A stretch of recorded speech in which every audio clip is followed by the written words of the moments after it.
ce que je montre aussi, parce que certains sur les réseaux sociaux pensent que tout est facile, que je réussis tout, que c'est parfait, etc. Mais en fait, c'est pour dire qu'après tous ces business que j'ai créés, après toutes ces années, et malgré tout ce que je fais, j'ai encore des peurs, j'ai encore des freins et je suis un humain, quoi. Mais je travaille dessus. Par contre, je laisse pas une peur me dire ça, je le ferai pas. Pour moi, une des plus grosses peurs que j'avais dans mon business, je peux investir dans n'importe quel bien, dans n'importe quel truc. Tu peux me faire parler devant 100 000 personnes. Je m'en fous. C'était la peur qu'en fait, les gens se disent, ils changent, mais trop négativement, tu vois. Parce que moi, en fait, tout ce que je fais, c'est pour aider les gens qui viennent d'en bas. Je me rappelle mes sources, c'est ça. En fait, je me rappelle toujours quand des fois, je varie un peu de cap et tu sais, au fur et à mesure des projets, des fois, tu perds un peu ta vision. Je reviens toujours à la même, c'est je veux aider une personne qui était à la place de mes parents il y a 30 ans. Je veux qu'une personne qui était à la place de mes parents sans avoir la possibilité d'investir, d'avoir d'éducation, de ce qu'ils veulent, c'est ces gens-là que j'ai envie d'aider qui vont s'améliorer. Et en fait, c'est dur de se dire, je veux aider ces gens-là, mais en même temps, en évoluant, je vais en perdre parce qu'ils vont se dire, ouais, il a changé, il est plus comme nous. Non, je suis plus comme vous, mais j'ai encore envie de vous aider. Et demain, je vais être peut-être 100 fois plus grand, mais j'aurai encore 100 fois plus envie de vous aider. Et c'est ça comme message que j'ai envie de faire passer et que je vais faire passer, c'est je vais changer et je vais encore changer, et plus ça va aller, plus je vais détacher mes freins, plus je vais être choquant.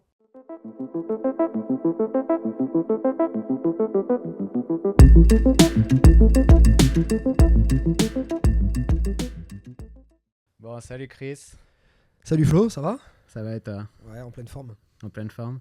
Ça me fait vraiment plaisir de t'avoir aujourd'hui parce que t'as un très beau parcours. T'as quel âge aujourd'hui? Pourquoi tu démarres par des questions fâcheuses comme ça? Je sais On a pas. une heure, attaque pas par les trucs. 31. 31. Ouais. 31 ans. T'as un très beau patrimoine immobilier. T'as une formation en ligne. Tu aides énormément les gens. Tu voyages énormément. Donc j'ai vraiment envie de savoir comment t'as fait tout ça. Juste plus large. Par où on démarre? Je suis né un 11 avril 91, proche de Nice. Sympa. Ouais, j'ai démarré tout ça. Pour celles et ceux qui me connaissent pas, je vais me présenter juste en quelques mots. Parce que maintenant, c'est vrai que c'est plus large que tout ça. J'ai démarré avec l'immobilier, effectivement. J'ai démarré à 23 ans à acheter mon premier bien immobilier. Je travaillais en gestion de patrimoine avant, au début, donc j'ai commencé à travailler en gestion de patrimoine pendant 5 ans. Puis j'ai acheté mon premier bien immobilier et puis j'ai quitté la gestion de patrimoine à 25 ans pour créer ma première entreprise. Cette entreprise, c'était une entreprise de formation. Pourquoi? Parce que j'avais eu suffisamment de biens immobiliers, je commençais à en vivre. Et à ce moment-là, mon but, c'était de partir en voyage. Donc c'était d'avoir des biens, me dégager une liberté parce que j'aimais bien ce que je faisais, mais pas assez pour le faire 8 heures par jour, quoi. Donc j'avais ce besoin de liberté, puis j'avais le besoin d'aider mes parents. Enfin, il y a plein d'objectifs perso assez profonds qui m'ont poussé à faire ça. Et donc quand j'ai commencé à avoir ces biens immobiliers, à en vivre, c'est à ce moment-là que j'ai quitté mon job. Des potes à moi ont commencé à me poser des questions, mais comment t'as fait? Tu pars en tour du monde? Quoi? Comment ça? J'aimerais savoir comment t'as dit bien immobilier, t'avais pas une thune il y a 2 ans, explique-nous. Et à force que des potes me demandent, il y en a qui m'ont dit mais tu devrais aider les gens à faire ça. Je dis ouais, moi ça fait un moment que j'aimerais bien aider les gens à faire quelque chose. J'avais donné des cours en fac, j'avais déjà plein d'idées. Et en fait c'est comme ça qu'est créée ma première formation. Puis entre temps il s'est passé maintenant 6 ans quasiment. Parce que la formation je l'ai créée en fin 2017, quand j'ai quitté mon job. Puis maintenant aujourd'hui j'ai plusieurs entreprises, j'ai 5 entreprises, donc j'ai un groupe avec plusieurs entreprises, des entreprises de formation, une plateforme qui met en relation les investisseurs avec les pros de l'IMO qui ont été notés, recommandés, etc. J'ai une foncière que je viens de créer récemment qui permet à mes participants de formation d'obtenir le financement des affaires dont ils ne peuvent pas avoir. Une plateforme de crowdfunding qui est en création aussi en ce moment. Et puis plusieurs SCI ou sociétés qui font l'acquisition de biens immobiliers. Donc aujourd'hui, c'est vrai que j'ai un groupe qui est plus élaboré, principalement avec l'éducation financière, de près ou de loin, faciliter l'accès au financement, aux biens immobiliers et à l'argent de près ou de loin pour les Français, et acheter de l'immobilier pour moi et pour d'autres aussi. Voilà, principalement, ça se résume à ça, quoi. C'est tout? Rien de plus? Pour le moment, mais je vais trouver il y a eu des bouquins, il y a eu des séminaires, il y a eu plein de trucs, mais... Non, à 31 ans. Et c'est vrai que tu es connu pour le Bonjour futur rentier. Ouais, salut. Ouais. Salut. Salut, attends. Salut, c'est vrai que tu tutoies. Mais maintenant, je change un peu parce que je parlais de rentier. Enfin, maintenant, après, il y a un changement aussi dans ma communication. J'ai réaxé pas mal de choses. Qu'au début, j'axais beaucoup sur le rentier. Puis après, il y a eu 1 million de concurrents qui sont sortis. Ils ont fait les mêmes choses. Et puis moi, ça me gave. J'aime pas faire les mêmes choses. Au début, je faisais ça un peu dans l'humour. Donc maintenant, c'est vrai que je cherche un nouveau mot. Des fois, je dis futur entrepreneur. Des fois, je dis... salut. Ancien rentier. Ancien rentier. Mais je vais trouver un truc qui correspond à ce que je véhicule maintenant. Je vais trouver. J'attends de voir le nouveau mot. Écoute, merci pour ta présentation. Moi, la question que je me demande, c'est quel a été le déclic? Je sais que tu viens d'une famille qui ressemble beaucoup à la mienne. Père ouvrier, mère coiffeuse à domicile. On en a parlé. Ouais. Et je sais que notre éducation est plus ou moins la même là-dessus. Et je me demande à quel moment tu te dis, ok, je viens d'une famille, donc d'un père ouvrier, d'une mère qui est coiffeuse à domicile. À quel moment tu dis, ok, je vais tout changer, je vais investir en immobilier, je vais créer une formation et je vais créer 5 entreprises? Bah, ça se fait pas comme ça en fait. Si les gens pensent que quand tu crées Google, quand tu crées Apple, quand tu crées Microsoft, tu te lèves un matin et tu te dis je vais créer quelque chose qui va changer le monde, il y en a qui disent qu'ils ont l'idée, je pense qu'il y en a très peu qui se disent à ce moment-là je vais changer le monde. Je pense qu'ils font juste une première action vers quelque chose, et ensuite souvent il y en a qui sont aussi victimes de leur succès et qui se retrouvent embrigadés dans une aventure auquel ils n'auraient pas imaginé au départ. Moi c'est comme ça que ça s'est passé. Moi quand je me suis pas dit je vais changer tout ça, la première chose que je me suis dit, je suis tombé un peu par hasard dans l'investissement IMO grâce à un pote. C'était à Budapest le premier, j'ai acheté en Hongrie parce que j'ai un pote qui avait acheté là-bas, qui était en train d'acheter là-bas parce que sa femme est hongroise. J'ai fait un premier investissement et le déclic, je pense que le premier, ça a été, en fait, j'ai fait cet investissement en me disant, j'ai rien à perdre, c'était 15 ou 20 000 euros, c'était toutes mes économies, mais quelque part c'est rien, tu vois, j'avais 23 ans, je démarrais, j'ai rien à perdre, je le fais. Je l'ai fait et j'ai eu cette prise de conscience quand j'étais en rendez-vous en gestion de patrimoine quelques mois après, donc je sortais d'un client. 20h, 21h, tu vois. Je venais de signer un contrat en plus, donc j'avais gagné peut-être 300 ou 400 euros de commission. Et là, je regarde mon téléphone et j'ai une notif booking, 150 euros de réservation. Et je pense que c'est là que j'ai eu des déclics, il y en a eu plein, mais là, c'était un des premiers en me disant, attends, je suis quelque part, je gagne de l'argent quelque part, mais j'en gagne aussi d'un autre côté. Et là, j'en gagne, peu importe que je travaille, peu importe que je dorme, peu importe que je sois dans ma douche, je gagne de l'argent. Et c'est là que j'ai dit, ça peut pas s'arrêter à 1, quoi, faut que je les multiplie. Et c'est ensuite que j'ai continué à multiplier les biens immobiliers. Il y a eu ça. Et après, ouais, il y a eu la volonté d'aider mes parents parce que, comme toi, je viens d'une famille où il n'y a pas d'argent et où j'ai passé beaucoup d'années à leur expliquer comment le gérer et ça marche pas. J'ai perdu beaucoup d'énergie pour ça. Donc à un moment donné, je me suis dit, c'est à moi d'être prêt pour les aider quand j'en aurai suffisamment les moyens. Et ça m'a poussé aussi, quoi. Voilà. C'est marrant, c'est pour la petite anecdote, quand tu dis que je fais ça pour aider mes parents. J'ai offert ton livre à mon père. Ouais. Et il a commencé à le lire. Un jour, je l'appelle. Il me dit, ouais, t'as vu Chris, le livre que tu m'as envoyé, il fait tout ça pour ses parents, tu vois. Lui, il est là et il veut aider ses parents. Et en fait, ça m'a choqué parce qu'en fait, c'est pareil pour moi, tu vois. La plupart du temps, ma motivation, c'est mes parents. C'est prendre soin d'eux quand ils en ont besoin. C'est les amener voyager. C'est les amener à Bali, tu vois, pour qu'ils soient avec moi. Et en fait, je me suis rendu compte que mes parents n'avaient pas compris ça. Et c'est marrant, c'est en lisant ton livre, il me dit, tu vois, lui, il est comme ça et pas toi, en gros. Parce que la façon comment tu l'as dit, je me suis dit, c'est une claque en fait qui t'a mis. Ouais. Mais ça m'étonnait de toi, donc ouais, il l'a pas perçu comme ça. Non, il avait toujours pas compris. Et du coup, je le dis maintenant, s'il regarde. Ouais, je le fais pour vous un peu quand même. Les parents, il y a c'est long, c'est un long sujet. Moi, j'ai passé vraiment des années quand j'étais en gestion de patrimoine. Je me suis dit, je vais faire ce boulot. Comme ça, je pourrais aider mes parents et mes proches à bien gérer leur argent. Ça, c'est un truc qui remonte de quand j'avais 10 ans. Quand j'avais 10 ans, déjà, je vidais les pièces de ma tirelire et un jour, ma mère me dit, tu fais quoi? Je dis, je compte mes sous. Et je dis, plus tard, j'aiderai les gens à gagner plus d'argent. Voilà, c'est elle qui m'a ressorti ça quand j'ai commencé à faire ce travail, tu vois, je m'en rappelais plus. Et t'as beau les aider, ils ont compris des choses que quand ils m'ont vu en séminaire. Ou ils ont compris des choses que si un jour un autre professionnel l'a dit. Ou ils ont compris quand ils l'ont vu dans mon bouquin. Je dis, mais ça fait 5 ans que je vous le dis. Ouais. Et en fait, c'est comme quand t'es la femme, le mari, le père, l'enfant, t'écoutes pas ce qu'on te dit. Par contre, quand c'est quelqu'un d'extérieur, moi à chaque fois que je vais en séminaire, j'ai toujours quelqu'un qui me dit ah, ma femme, ça fait 2 ans que je la tue pour faire ça, elle veut pas. Elle écoute une vidéo de toi, ça y est, on vend la maison. Je dis ouais, mais c'est comme ça, c'est parce que quand on est très très proche, on n'écoute pas les autres en fait. Ouais, t'as besoin de ça, d'avoir une confirmation externe en gros, en dehors de ton cerf pour te dire ok, peut-être que ce qu'il a dit, c'était vrai, quoi. Ouais. Et du coup, pour parler de ta famille un peu, c'était quoi est-ce que tu as eu des difficultés ou c'était assez simple quand tu leur as dit, ok, j'ai envie d'être entrepreneur?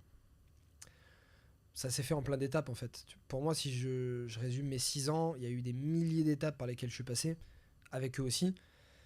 Premier bien immobilier que j'ai acheté, mon père, c'était super, vas-y mon fils, fonce. Ma mère, t'es un malade d'acheter là-bas. De toute façon, ça a toujours été un peu les mêmes de remarques, tu vois.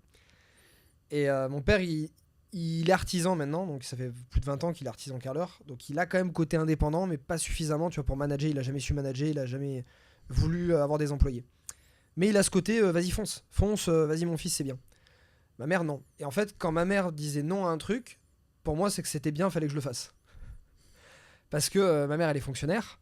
Et Dieu sait que je l'aime et qu'elle m'aime aussi, etc. Mais parce qu'elle m'aime tellement et qu'elle a ce côté hyper sécuritaire, s'il y a un truc qu'elle me dit, c'est pas une bonne idée, je suis sûr que c'en est une bonne, tu vois. Ou en tout cas, l'idée mérite d'être creusée. Et donc, la première fois, quand je lui ai dit que j'allais être salarié, au début, j'étais à mon compte indépendant en gestion de patrimoine. Donc, j'ai acheté l'appart quand j'étais indépendant. Puis un jour, je lui ai dit, voilà, je vais partir dans le salariat. Grande société, plus grande société européenne, ticket resto, voiture de fonction, carte péage, vacances payées. Le grand luxe. Ouais, ou la grande prison, quoi. Ça dépend comment tu vois les choses. Quand j'ai dit ça à ma mère, je me rappelle très bien, elle était dans la cuisine. Je suis rentré dans la cuisine, je dis, maman, ça y est, j'avais pas dit mes entretiens d'embauche et tout, je dis, ça y est, j'ai été pris, je vais changer, je vais être salarié. J'ai eu l'impression que je lui annonçais la lune. Bravo mon fils, t'es... Famille pied noir italien, donc théâtral, tu vois. Mon fils, c'est bien, je suis contente et tout. Maman, c'est des tickets resto, quoi. Elle était refaite. La fois où je lui ai annoncé, je crois que c'est dans la cuisine aussi. Je passe souvent dans la cuisine quand je vais chez mes parents, tu vois. C'est le premier truc que je fais. Elle fait des bons tiramisu, faut dire. Et du coup, je me rappelle, c'était aussi dans la cuisine. Je lui ai dit, bah voilà, maman, je quitte et je vais créer ma boîte. Et j'ai cru que je la tuais. Elle me dit, mais pourquoi tu me fais ça? Je lui dis, mais je te fais quoi? Arrête, c'est bien, tu vois. Elle me dit, mais arrête et tout, pourquoi t'étais pas bien dans ton truc? Donc voilà, donc à chaque fois, il y a eu ça. Après, bon, elle a commencé à comprendre et elle a fait confiance. Et puis elle a vu que de toute façon, j'en ferai qu'à ma tête parce que j'ai toujours fait que comme ça. Mais après, maintenant, il y a eu l'admiration. Je pense qu'il y a eu une période, une grosse période d'incompréhension de ce que je faisais, en fait, qu'est-ce qu'il fait exactement. Mes parents l'ont vu vraiment à un séminaire que j'ai fait en 2018 où il y avait 200 personnes, où ils ont pris conscience de ce que je faisais vraiment. Ça faisait plus d'un an et demi. Hein. Parce que sur les réseaux, ils voient des posts, ils voient des gens suivre, oui, ok. Puis premier séminaire, ils ont vu 200 personnes, des gens qui voulaient prendre des photos. Les gens commençaient à me demander des photos. Maintenant, la moitié d'un événement me demande des photos. Avant, c'était quelques personnes. Ils demandaient une signature. Même moi, ça me choquait, tu vois. Et mes parents, ils étaient... Ah, en fait, c'est ça que tu fais. Ouais, c'est ça. Il y a eu des prises de conscience différentes. À chaque fois que les événements étaient plus gros, ils prenaient des consciences différentes. Et maintenant, mon père, à chaque fois qu'il me voit, maintenant, il voit les maisons que j'ai faites. Il voit... La dernière fois, je les ai invités au Tour de France. J'ai parlé de... Je suis en train de tokeniser mon groupe. Donc, on parle quand même de quelque chose qui est élaboré. J'ai expliqué mon groupe, combien de chiffre d'affaires il faisait. Enfin, des trucs que j'ai jamais parlé devant eux, tu vois. J'avais même un peu d'appréhension à parler de combien je génère d'argent devant mes parents, tu vois. Et en fait, à la fin, il m'a dit, mais comment tu gères tout ça? Mon père, à chaque fois, c'est ça, c'est comment tu dors la nuit? Et c'est quoi la réponse? Bah, je dis bizarrement, plus j'en gère, mieux je dors. Parce qu'en fait, à partir d'un moment, je me suis rendu compte de ça aussi. Quand j'étais en gestion de patrimoine, je gérais peu. Mais des fois, je dormais pas trop. Et après avoir fait du travail sur moi et après avoir pris du recul, j'ai appris à me détacher beaucoup. Et des fois, bah ouais, plus je gère, bizarrement, mieux je dors en fait. Parce qu'il y a tellement de choses à gérer que en fait, j'y pense plus. Parce que ça te dépasse. Ouais. Enfin, moi, ça me dépasse tout ce que je fais. Même si je le maîtrise, si je dois penser à tout ce que j'ai à penser, que mon équipe doit faire, etc., je peux pas vivre en fait. Et un entrepreneur peut pas vivre. Et donc, plus ça grossit, plus je me détache en fait, parce que y a une inertie, tu vois. Et t'as une équipe aujourd'hui qui est avec toi, t'es plus tout seul? Ouais. T'as combien de personnes qui bossent avec toi? 16, 18 à peu près. Ça dépend des... pour toutes les boîtes, on est à peu près à ça. On est en train de recruter, donc on va passer les 20 bientôt. Ça fait combien de temps que t'as commencé à recruter? J'avais une personne avec moi fin 2017 pour les formations. J'ai démarré les formations début 2017, mais c'était en physique, en hôtel, donc j'étais seul. Et après, j'ai pris une personne, une assistante, en fin 2017. J'ai délégué pour la première fois, j'ai recruté. Belle épreuve pour un fils d'artisan qui a l'habitude de tout faire soi-même et qui... Je comprenais pas quand j'étais sur les chantiers avec mon père, quand j'étais gosse, et que les mecs nous payaient pour faire du carrelage. Ils pourraient le faire eux-mêmes. Pire, les mecs qui payaient des déménageurs. J'ai dit, mais ils sont débiles ou quoi? Ils savent pas porter des cartons. Pourquoi payer pour faire ça? Aucune notion de la valeur du temps, aucune notion de déléguer, j'avais aucune notion de tout ça, quoi. Moi, mon père et ma mère, ils ont même pas de femme de ménage. Ma mère fait tout à la maison. Et mon père fait tout à son travail, quoi. Je suis parti de loin. Et c'est une remise en question chaque jour. C'est chaque jour comment je peux mieux déléguer, comment je peux pousser un peu mes limites, comment je peux dépasser un peu mes peurs, parce que c'est des peurs aussi. Hein. Peur que ça soit pas fait comme je veux, peur que ce soit fait en retard, peur que j'aurais pu mieux faire moi. C'est que des peurs et des croyances. Et pour toi aujourd'hui, c'est quoi les leçons que tu as appris de ça, du management? quelles ont été les personnes clés qui t'ont permis de développer ton business où il en est aujourd'hui et quelles erreurs tu as fait en gros? Alors je vais reprendre, mais il y a plusieurs questions là. Les personnes clés que j'ai recrutées, Ouais. il y en a eu tellement. Pour moi, chaque personne que j'ai recrutée a été clé à un moment donné.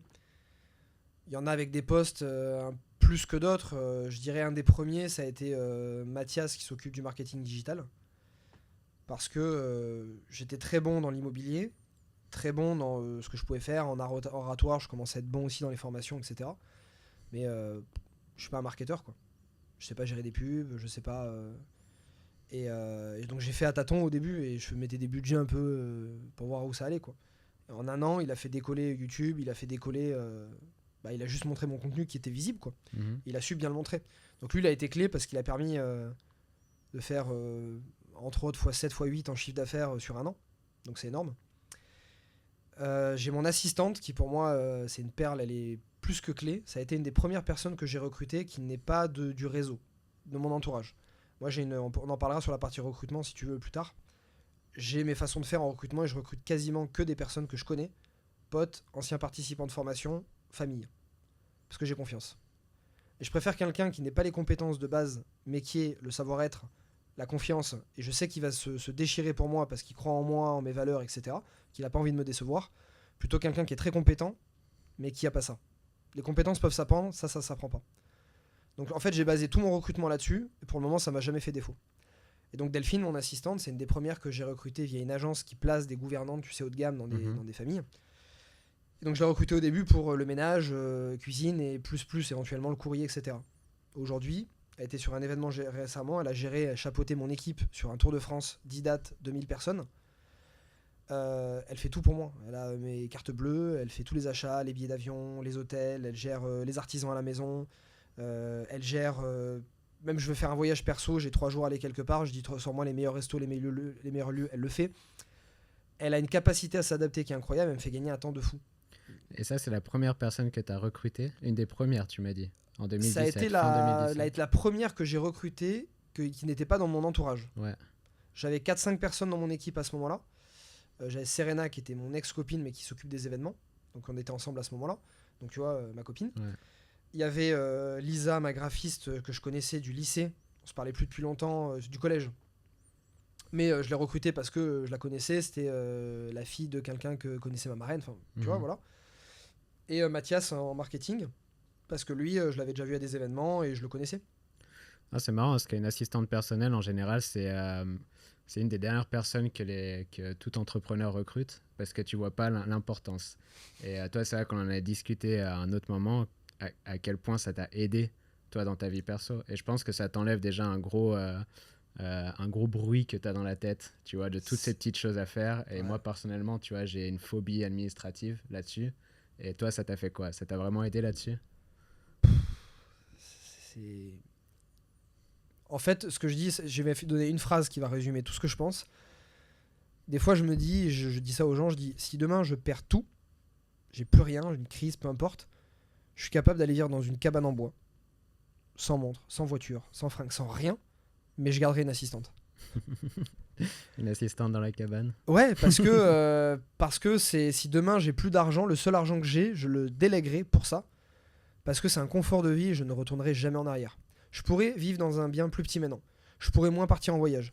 Je pourrais m'habiller, encore les fringues c'est le truc dans lequel je passe le moins d'argent, mais peu importe tout ça, je pourrais, je m'en fous. Une assistante, je ne pourrais pas. Parce que le luxe de... T'as 1 heure de billet d'avion à chercher, trouver le meilleur tarif, changer, t'as un remboursement à faire, faut passer 1 heure au téléphone, de dire, prends-moi un billet de telle date à telle date et c'est fini. Mieux maintenant, elle me connaît, c'est qu'elle sait quand je dois y aller, je lui dis je vais à Bali, elle sait que je suis en business, elle connaît les compagnies aériennes que je préfère, elle sait si je lui dis j'ai un stop à faire à Dubaï parce que je dois voir un client ou quelqu'un, elle sait qu'elle doit me prendre Emirates, elle connaît la salade de fruits que j'aime bien, elle me l'apporte tous les 2 jours à ma maison déjà prédécoupée, donc le matin je perds pas de temps, je me sers. Elle sait ce que j'aime, si je rentre de l'aéroport, elle connaît ma date d'arrivée, enfin mon heure d'arrivée à l'aéroport, elle sait que 30 minutes après je suis à la maison si elle n'est pas venue me chercher et que j'ai un chauffeur, et elle sait qu'à la maison, il faut que ça soit vide, prêt, qu'elle soit plus là si j'ai envie d'être tranquille et qu'il est tard le soir. J'ai un repas au frigo, elle sait ce que j'aime, j'ai mes affaires qui sont rangées, j'ai tout le courrier qui est classé par société. Mais ça, c'est un bonheur à l'état pur. C'est incroyable. Et du coup, c'est pour ça que je peux faire 1h30 de sport par jour. C'est pour ça que quand j'ai une copine, je peux passer du temps avec elle et en profiter. C'est pour ça que quand je suis avec ma famille, je peux éteindre mon téléphone et être tranquille. Entre autres. Mais elle, sur le côté personnel, elle m'apporte des trucs de dingue. J'ai un truc à faire qui pourrait me prendre 1 heure. J'envoie un WhatsApp, Delphine, tu peux me faire ça? Et c'est fini. Et tu sais que si tu prends une semaine de vacances, il va rien se passer. Parce que tu sais qu'il y a cette personne qui peut être derrière quand même et pour, tu vois, régler les problèmes aussi. Oui, ça c'est sûr. Alors, en fait, ça fait longtemps que je n'ai pas pris une semaine de vacances. Parce qu'en fait, au bout de 3-4 jours, je m'ennuie vraiment. Par contre, ça sur le rythme de travail, on peut en parler aussi. Mais voilà, sur les vacances. Mais c'est vrai que quand j'ai eu la dernière fois, c'était en août. Je t'ai dit que j'étais parti là, avec quelques potes. On est parti 5 jours. Chacun a des consignes. En fait, je cherche à sortir au plus possible des process et à ne plus être l'homme clé dans le groupe. Faire en sorte que les informations ne passent plus par toi. Et il y a plusieurs steps de process délégués. Il y en a 4-5 pour moi que j'ai énumérés. Et pour moi, c'est un des derniers steps, c'est que tu as délégué, ok c'est bien, tu as mis des process, ok c'est bien. Il faut arriver à faire en sorte que les informations ne passent plus par toi. Et c'est ce que je fais aujourd'hui. Ce qui fait que mon assistante, si elle a besoin d'infos sur un bien immobilier, elle connaît mon comptable. Si elle a besoin d'infos pour les travaux, elle est en lien directement avec l'archi, elle sait qu'elle doit faire passer pour les travaux à la maison. Elle est en lien avec mon père s'il y a besoin de quelque chose d'autre. Elle est en lien avec toutes les personnes, comme ça elle me demande plus à moi. Tu l'as fait tout seul, ça? Réfléchir à ça, réfléchir à un process, te dire ok, peut-être que je dois être extérieur à ce process-là pour ne plus être nécessaire dans ce cercle. Ouais, ça a été un travail quotidien parce que en fait, faut savoir que j'écoute pas ou quasiment pas, pour pas dire pas du tout, de contenu entrepreneurial, des vidéos, des podcasts et tout, j'en consomme pas. Des livres, j'en ai lu pas mal au tout début quand j'ai démarré. Maintenant, j'en lis très peu. J'en lis de temps en temps. Là, je me remets à lire, mais c'est plus de la philo, tu vois, parce que je veux développer d'autres sujets. Mais j'ai lu La semaine de 4 heures qui m'a explosé il y a 5 ans, quand j'allais 6 ans même pas, quand j'ai commencé à faire de l'IMO, 6-7 ans, ouais. Et donc, il y a plein de trucs que je me rappelais au début. Et en fait, j'ai poussé le truc très très loin, moi-même après. Et pour moi, c'est devenu assez naturel maintenant. C'est chaque jour, quand il y a quelque chose. Là, par exemple, je vais prendre un exemple qui est très concret. J'ai terminé mon Tour de France il n'y a pas longtemps. J'ai fait 10 villes. J'étais mort. Je dormais 4-5 heures par nuit en moyenne. Je parlais à 200 personnes par soir. Pendant 2 jours, je voulais plus voir personne. Même plus sourire, tellement. Tu souris tout le temps. J'avais des crampes avec les photos et tout, je te jure. C'était incroyable, mais j'étais vraiment vidé. Et je me dis, je vais arriver à Bali. J'ai pas pu faire de sport comme je voulais les dernières semaines. Et le sport, pour moi, c'est le truc le plus important. Si je veux arriver à Bali, je veux reprendre 1h30, 2 heures de sport tous les jours. Comment je peux faire ça, sachant qu'il y a la tokenisation, sachant qu'on est sur quand même beaucoup de projets, etc. J'ai dit, je vais créer des nouveaux process parce qu'il me faut 2 heures de temps par jour en plus. Donc j'ai créé des nouveaux process et j'ai expliqué, j'ai dit voilà, je ne serai disponible pour les appels que les mardis après-midi, pour moi ici à Bali, mardi après-midi et jeudi après-midi, donc vous prenez l'école à ces moments-là. En dehors du temps, je ne suis pas disponible, sauf urgence. Si c'est urgence, vous passez par WhatsApp avec écrit urgent en premier, comme ça je peux le voir. Si ça n'est pas urgent, vous passez par mail. Et si c'est pas urgent et que moi peux le traiter, sinon vous passez par mon DG. Et j'ai donné beaucoup de consignes à mon DG avant. J'ai passé 2 heures à rédiger un seul mail dans l'avion en partant. Souvent je suis dans l'avion, j'aime bien parce que c'est là où je suis le plus créatif, je fais mes mails et tout. Et dans l'avion, souvent j'organise en fait comment mes prochaines semaines je vais être un peu plus tranquille. Je pense beaucoup. Si je suis là, qu'est-ce que je vais faire? Qu'est-ce que j'ai pas envie de faire? Qu'est-ce que ces dernières semaines m'ont pris du temps et m'ont gavé et que j'ai plus envie de faire maintenant? Donc je lui fais un gros mail. Voilà comment ça va se passer les prochaines semaines quand je serai à Bali. Depuis que je suis arrivé, j'ai divisé par 5 mon nombre de messages sur WhatsApp. J'en ai quasiment plus en pro. Alors qu'avant, c'était 1h30 par jour pour y répondre. C'était intenable. Je pouvais plus, tu vois. Non, c'est vrai que ça demande énormément de temps en fait de répondre à tous ces messages. Et toi, j'ai l'impression que tu fais quelque chose de bien là-dessus. C'est que tu es vraiment détaché, mais en étant très présent. C'est-à-dire que tu as une équipe autour de toi qui s'occupe, comme tu as dit, du marketing digital. Tu vois, j'ai l'impression que tu es quand même assez loin de tout ça, mais tu es très présent en tout cas dans ta communauté. Moi, je trouve ça assez dingue en fait, ta manière d'être dans ta communauté, tu vois, dans ta formation immobilier, tout le temps que tu passes, les conférences que tu fais, en fait, le temps que tu passes à donner de la valeur à ta communauté, j'ai l'impression que tu le fais et que tu te prends pas la tête avec le reste. C'est bien, ça c'est justement dit en fait ce que tu dis là. Tu te détaches de ce que tu as en interne pour passer plus de temps. Je l'avais jamais vu de cette manière, mais effectivement, c'est ce que je cherche à faire en fait depuis longtemps. Et parce que c'est ce que j'aime le plus aussi. Et c'est là où j'apporte le plus de valeur. Et c'est là où j'en crée le plus aussi pour mon groupe. Dernièrement, là, j'ai dit à mon équipe, on était à la fin du Tour de France. je passais 3 heures par jour sur de l'opérationnel. Qu'est-ce qui se passe vraiment dans les équipes? Dispatchons des... Dispatchion. Dispatchation. Bref, détachement des tâches. Répartition des tâches, voilà, c'est ça que je cherchais. Et avec du juridique. Le juridique, j'en peux plus. Je suis fatigué du juridique parce que j'ai X avocats qui communiquent tout le temps et ça passe par moi. Et du coup, maintenant, j'ai dit un stop à ça. Ça prendra peut-être un peu plus de temps pour avoir les réponses, mais je ne veux plus être dans ce process-là. J'ai dit, moi, ma valeur, ce que j'aime faire, c'est être devant une cam, être devant des gens et donner des conseils. C'est là où faire des podcasts comme ici. Et je préfère faire un podcast parce que c'est plus cool de parler, d'apporter de la valeur aux gens et de répondre à tes questions que de me taper des mails juridiques. Ouais. Je déteste ça. Et donc moi, mon idée de base, ça rejoint ce que tu dis, c'est quand je veux déléguer, je me demande toujours, est-ce que cette tâche, j'aime la faire? Sinon, je la délègue. Est-ce que je peux la déléguer? J'ai les ressources chez moi. Maintenant, je me pose plus la question parce que je les ai ou mon équipe se débrouille pour les trouver. Mais c'est surtout, est-ce que j'aime le faire ou pas? Et si j'aime pas le faire, tu peux être sûr que je vais le déléguer. Des trucs, des fois, même absurdes. Hein. Des fois, je délègue des trucs, je me dis là, comme la salade de fruits qui se découpe. Mais c'est tout con, mais c'est important pour moi, donc je le fais. Et à l'inverse, des fois, il y a des trucs que je fais encore, parce que ça me fait kiffer de les faire, ça n'a aucune valeur ajoutée, mais j'aime bien les faire, quoi. Non, c'est marrant, je discutais la dernière fois, c'est sur le fait que, tu sais, quand t'es un chanteur, t'es bon, tu chantes bien, t'as une personne qui vient vers toi, c'est un manager, et toi, tu te focuses sur un truc, c'est chanter. Chanter, tu vas faire des scènes, tu vas enregistrer un album, tu fais que chanter. Ça m'étonnerait que beaucoup de chanteurs, tu vois, s'occupent de l'administratif, tu vois, du juridique, etc. Et j'ai l'impression que c'est vraiment un métier que beaucoup d'entrepreneurs auraient besoin. Une personne, un sorte de père ou de mère qui arrive et qui s'occupe de tout ça. En fait, les choses que t'es pas vraiment fait pour ça. Toi, ta valeur ajoutée, c'est que t'es créatif, tu vas avoir des nouvelles idées et t'es très bon dans une chose qui est la fiscalité, l'immobilier. Tu vois, t'es bon là-dedans, c'est ton truc.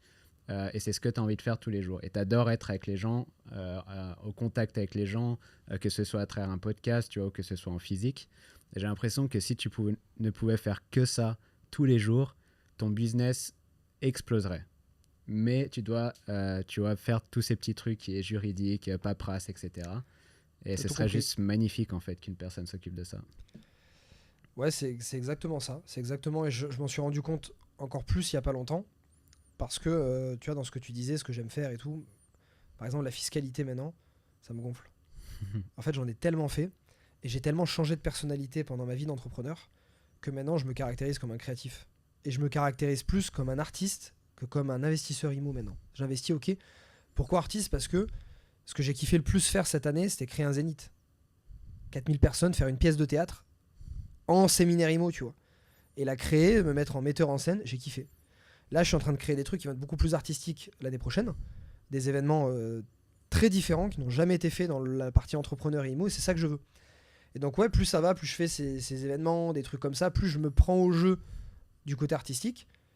Et plus, en fait, je me dis, je me compare peut-être à je chante pas, mais à un chanteur ou un artiste en me disant, je veux n'avoir à faire que ça. Ça, c'est le monde idéal. Effectivement, il y a d'autres choses à faire parce que je développe toujours des nouvelles choses. Mais c'est ce que je suis en train de mettre en place maintenant parce que j'ai recruté des DG dans chaque boîte. Et maintenant, j'ai mis des directeurs dans chaque domaine. Et maintenant, on est 4. On va être 4 à se faire passer l'information. Et tout va passer par eux. Avant, j'avais tendance encore à envoyer les infos avec des membres de mon équipe alors qu'ils étaient là. Et du coup, il y avait un manque de communication. Et c'est ce qu'on a remarqué les 2 dernières semaines. Donc, on a tout mis à plat. On s'est fait des longues réunions. Et maintenant, je vais complètement changer ma façon de faire. Tout va passer par eux. Ça devrait me diviser par 2 ou 3 le temps sur l'opérationnel. Ce qui me laisserait du temps pour être plus créatif et comme tu dis, faire ce qui me fait vraiment kiffer, quoi. Tu parles de 4 directeurs généraux ou générales. Tu as commencé en 2017, donc ça fait 5 ans. C'est quand même énorme ce que tu as fait. De créer tu vois, un truc qui vient de ta tête, tu as créé quelque chose, tu t'es dit ok, je vais commencer par... tu as fait de l'IMO, tu as fait cette formation et aujourd'hui tu as 4 directeurs qui s'occupent de tes boîtes. Qu'est-ce que tu penses qui a fait que tu es là aujourd'hui? C'est-à-dire qu'est-ce qui est dans ton cerveau qui fait la volonté, qui a fait ta volonté en fait d'arriver ici? Et qu'est-ce qui t'a poussé jusqu'ici? Il y a plein de choses. Je pense que la première, je ne saurais pas comment le caractériser, mais je vais appeler ça un feu intérieur, tu vois.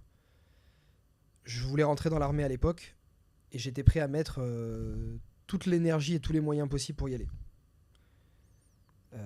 Si on me coupait une jambe et il fallait que je rampe pour finir une course, je l'aurais fait. Et je pense que c'est ce feu intérieur que j'ai mis dans mes business dès le départ, qui me font travailler peut-être plus longtemps qu'un autre, mieux qu'un autre, ou différemment que d'autres en général qui vont peut-être s'arrêter avant. Donc c'est une simple question de détermination. Ça n'est pas du tout une question, pour moi, d'intelligence. Alors j'ai une forme d'intelligence que j'ai beaucoup développée, mais il y en a d'autres. Je ne me considère pas comme intelligent à proprement parler. Je ne suis pas cultivé. Quand j'entends dernièrement, tu parlais de Chris, quand on parlait de Chris, un ami à nous qui est ici à Bali, avec un Quentin qui est dans les cryptos, ces mecs sont très cultivés. Ils lisent beaucoup. On parle de toute l'actualité, ils connaissent tout. Moi, non. On est les mêmes. Ouais. Et ça me va très bien. Alors, je suis cultivé dans mon domaine, mais je ne m'estime pas cultivé. Et pourtant, c'est pas ça qui a fait que j'ai réussi à ce moment-là. Je pense qu'il y a allez, je dirais peut-être 3 choses. Pour moi, c'est vraiment une question de détermination. C'est que je ne sais pas m'arrêter tant que j'ai pas atteint. Ça, c'est un truc de la boxe, de l'armée, de mon père artisan. Pour moi, c'est la première valeur parce qu'en fait, c'est juste une succession de tartes dans la gueule que tu te prends pendant des années. Et des fois, j'en ai pris des grosses. Et là, je t'en ai parlé d'une que pour la tokenisation, les difficultés que j'ai dû traverser, j'en ai pris tous les jours pendant des mois. Et des grosses, c'est très très grosses, des trucs qui te remettent toute ta vie en question. Faut être capable. Donc je la prenais des fois pendant 1 heure, je me disais, j'arrête, je le fais pas. Puis après, ok, on va trouver un moyen. Et en fait, c'est ce côté de repartir, peu importe ce qu'il y a eu. Dans les réseaux sociaux, j'ai connu des trucs, des mecs qui racontaient des conneries sur moi, des vidéos qui sortaient avec des trucs, des menaces que j'ai reçues, plein de trucs. Et ce côté-là, repartir. Il y a le côté, pour moi, curiosité et apprentissage. Je cherche toujours à réapprendre, à faire différemment et je me mets très facilement, même si des fois il y a des gens qui pensent que... Je sais qu'il y a des gens des fois qui ont cette image de moi sur les réseaux qui disent oh, t'as l'air trop parfait parce que tout ce que tu fais on dirait que tu réussis, blablabla, etc. Et parce que je dégage cette espèce d'assurance quand je parle ou quand je suis en séminaire. Et je sais que ça donne un peu cette impression. Mais en fait, en vrai, je me remets en question, mais tout le temps. Tour de France, on a fait 10 dates. Chaque soir, je disais à mon équipe, là, il y a un truc qui allait pas. Là, il y a un truc, je les ai sentis, c'était pas comme je voulais. Qu'est-ce que j'ai dit, qui machin. Demain, on change. Demain, on fait ça différemment. Demain, machin. Putain, mais là, ils ont pas réagi comme je voulais. Pourquoi ils ont pas applaudi quand j'ai dit ça? Pourquoi? Il y a un truc qui passe pas. Qu'est-ce que j'ai dit? Et tout le temps. Et je me remets tout le temps en question sans arrêt. Et même si je monte cette image de je suis confiant de machin parce que je sais où je vais, bah je me remets tout le temps en question. Non, ouais, je vais rebondir là-dessus. C'est vrai que nous, on s'est rencontrés il y a 2 ans. À Bali, je me souviens même plus en fait le jour où on s'est rencontrés. C'était plus que 2 ans, non? C'était avant le... Non, c'était pendant le Covid? Pendant le Covid, ouais. Ok. Pendant le Covid. Et on s'était rencontrés à Bali. Moi, je te connaissais pas vraiment. J'ai regardé un peu ce que tu faisais. J'ai vu Bonjour Futur Entier. J'ai dit, ok, je sais pas trop ce gars-là, tu vois. Et en fait, j'ai appris à te connaître en perso. Et j'ai beaucoup apprécié la personne qu'il y a derrière. Et tu vois, des fois, c'est compliqué parce que c'est vrai que tu dégages une image. Et il y a des personnes qui peuvent réagir mal à ça. Mais les personnes ne connaissent pas la personne qu'il y a derrière. Tu vois, le vrai Chris derrière. Et le vrai Chris derrière, c'est un gars, tu lui envoies un WhatsApp, il te répond en 2 secondes. Même moi, je suis mauvais là-dessus. Alors là, je vais t'arrêter. Merci pour les compliments avant. Mais là, sur le WhatsApp, ça dépend. Alors peut-être toi, t'es tombé sur un bon moment, mais j'ai mes moments dans la journée où je réponds à WhatsApp et des fois, je peux faire attendre... Voilà, toi, je vais te répondre plus que certains, des fois. Mais des fois, je peux faire attendre une journée ou 2, mais bon, je comprends ce que tu dis. Mais voilà, je trouve que tu as quand même le cœur sur la main, tu es là, tu fais tout pour ta communauté, etc.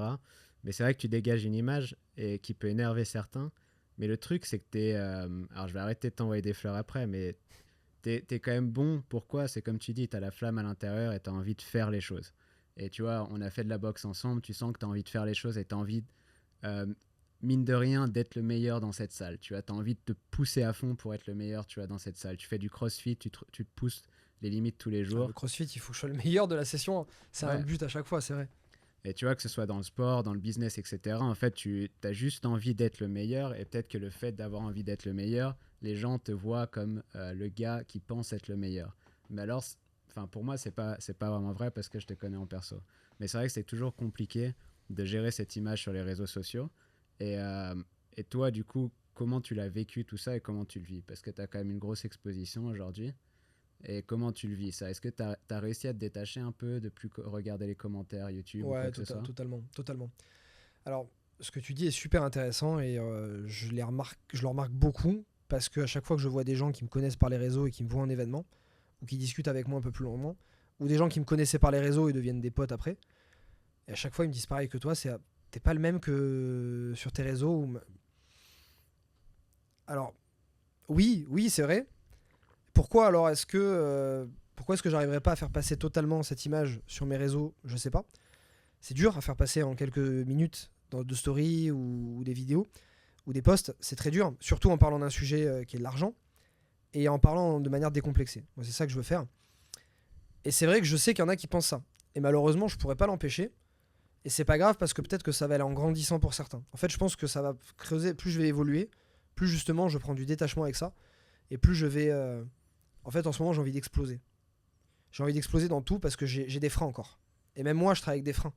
Quand on était dans le bus du Tour de France, chaque fois, il y a mon directeur de com qui me disait là, tu t'es presque excusé parce que tu gagnais de l'argent quand j'ai parlé de mon patrimoine immo. Je dis ouais, c'est vrai. Et moi, je progresse à chaque fois. Et lui, il m'aide aussi sur ça, sur des trucs. Parce qu'il me dit ouais, t'as des freins. Lui, il voit une vision, il a une vision de malade. Et c'est vrai que j'ai encore des freins. Et c'est pas parce que j'ai envie d'être le meilleur.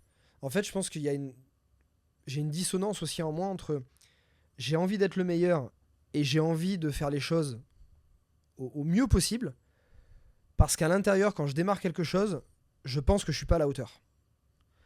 Et à chaque fois que j'ai fait un événement ou que j'ai fait quelque chose, j'ai créé quelque chose, je suis toujours parti du point de vue que j'étais pas assez bon et pas assez légitime pour le faire. Pas pour ne pas le faire, mais pour me dire maintenant tu vas bosser et te mettre dans la tête que tu vas être le meilleur pour l'être. Et par exemple, le Zénith, j'ai eu une pression au départ en me disant t'es pas à la hauteur. C'est pas pour toi, c'est trop. Personne l'a fait avant. Les gens te disent, j'avais plein de gens qui me disaient t'es malade, tu vas pas le remplir, c'est impossible. Et je me disais, c'est vrai, peut-être que je suis pas à la hauteur. Parce que je suis pas à la hauteur, j'ai mis 10 fois plus d'énergie dans la préparation de mes textes que ce que j'avais fait 2 ans avant, dans la préparation tout court, dans ce que je voulais mettre, dans le fait que j'allais faire une pièce de théâtre parce que je voulais faire un truc original. Et quand je vais au CrossFit ou que je vais dans n'importe où, je pars du point de vue que je vais pas être assez bon dedans pour bosser plus et finalement être le meilleur ou tenter de l'être, parce que tu peux pas l'être dans tous les domaines. Mais donc c'est pas pour moi, enfin je me lève pas le matin, ou je pense pas que c'est l'image que je dégage quand je suis avec des gens dans la vie de tous les jours, du mec qui se la raconte. Et enfin je sais que c'est pas moi, quoi. J'ai une confiance en moi parce que je sais ce que je vaux maintenant après ces années. Je connais mes faiblesses aussi, je les assume et j'en suis conscient et je les dis très ouvertement. Mais je pense pas être celui qui en rajoute. Au contraire, je réussis des choses, je vais dedans, mais je travaille beaucoup pour. Et des fois j'ai des échecs, et quand j'ai des échecs, je les assume aussi, tu vois. Donc il y a la partie aussi où ça peut être énervant de voir une personne réussir. Après il y a ça tu peux pas l'empêcher. Ouais. Et énervant de voir quelqu'un qui le fait avec autant de détachement, qui le fait parce que moi je réussis, mais les gens me voient à l'étranger, ils me voient en voyage, ils me voient bien gagner ma vie et l'assumer totalement. Puis j'en joue aussi, c'est aussi un personnage, tu vois. Il y a des trucs, des fois je fais des blagues, et puis t'en as qui ont de l'humour, t'en as qui en ont pas. Quand t'as 20 000 personnes qui regardent tes stories, tu sais pas, ça peut être pris de 20 000 façons différentes. Maintenant je suis tellement détaché, quand je fais une story je réfléchis plus à ce qui va se passer. Je regarde plus les commentaires, ou très très peu. J'ai une équipe qui répond. Je regarde plus les messages privés, ou quand je fais une story un peu particulière avec un message un peu, je regarde les premiers. Maintenant, une fois par semaine ou par mois, quand il y a des trucs, il me dit tu te rappelles quand t'as fait ça, voilà grossièrement les messages, voilà l'idée, voilà la température de ce qu'ils ont pensé, machin. Et plus en fait ça va évoluer, plus ce que je vais créer, notamment dans l'année prochaine, où j'ai vraiment je vais faire un gros reset en fait de ce que j'ai fait jusqu'à présent, et je vais totalement changer ma façon de faire, de communiquer, de plein de trucs. Et pour moi ça va être un nouveau moi, parce que jusqu'à présent pour moi j'étais avec des freins, avec des barrières. Je faisais encore en fonction de qu'est-ce qu'on va penser, et plus j'ai évolué, moins il y avait ça, mais il est toujours. Et là, tu vas le voir dans les posts qui vont sortir la semaine prochaine, ça va commencer. Qu'est-ce que tu... Écoute, j'ai hâte de voir ça déjà. Qu'est-ce que tu appelles frein? Parce que pour moi, j'ai ma petite idée, c'est le fait que tu te bloques en fait de ne pas être trop gros ou ne pas avoir trop d'impact. C'est ça. Et ça vient d'où? Enfin, c'est quoi ce frein pour toi? Explique un peu plus. Ça fait quelques mois que j'en ai vraiment pris conscience et que je commence à m'en détacher. Et ma com s'en fait ressentir. Ma com, le type de post que je fais, ce que je dis, ce que je ne disais pas avant, ça commence à se faire sentir, et les gens le verront l'année prochaine. En fait, je me suis rendu compte, et beaucoup plus depuis le début d'année, de tout ce que j'avais fait jusque-là, mais que les gens me voyaient encore trop petit par rapport à ce que j'étais vraiment. Parce que j'ai passé beaucoup d'énergie les dernières années à me montrer plus petit que ce que je suis vraiment. Parce que j'ai démarré, j'étais le tout petit, qui avait rien fait dans l'immobilier, et les gens pouvaient beaucoup s'apparenter à moi. Et plus ça a évolué, plus en fait ce que j'ai eu peur, c'est que les gens se disent, il a changé. Ouais. Ma famille aussi, mes proches, tout ça. Et en fait, je me dis, je veux surtout pas, parce que moi, l'image que j'avais d'une personne qui réussit et qui en plus a de l'argent, c'est une personne qui reste encore plus simple et naturelle. Et du coup, plus je gagnais d'argent et plus je me développais, plus j'étais simple et naturel sur d'autres choses parce que je voulais être cette personne. Mais il y a simple et simple.